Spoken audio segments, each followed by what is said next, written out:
Well, there's something called a V chart in problem gambling that they talk about, and in the V chart, basically for spouses, which I've looked at, there's on the left-hand column there's a pathway down where you start off, you're thinking positively about your relationship, and then you're starting to have questions, and then you're kind of upset, and then there's the finding out phase, which is at the bottom. You feel desperate, you feel hopeless, you feel betrayed, you feel violated, and then there's the coming up phase. And what I've distinguished for myself is that at some point in that early coming up stage, there has to be an individuation. There has to be a point where the family member, whether it's a partner, parents, anybody, steps aside and says, wait a minute, I've got to get better here.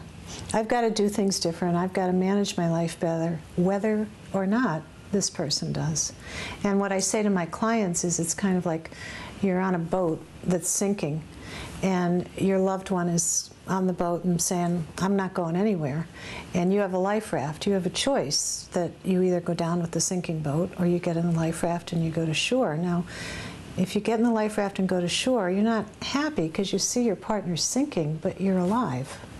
And you're able to think about what might come next. And that's what the family member of an addicted person, I think, eventually has to do.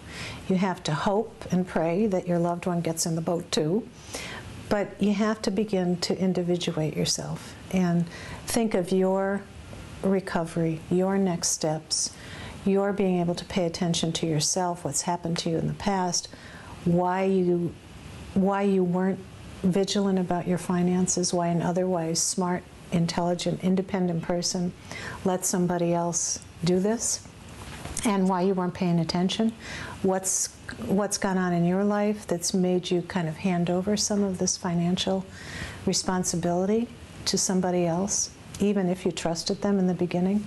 So I think that these are all questions that I think have to be raised eventually, that stepping aside and that beginning to look at yourself. Now, not all of my family clients get to that point, because some want to stay focused on the gambler and want to stay angry and want to stay resentful, but others begin to look. I have a classic example of a client a couple that I've seen together, and now I'm just seeing the wife because the husband has sort of dropped out of treatment, but he's not gambling.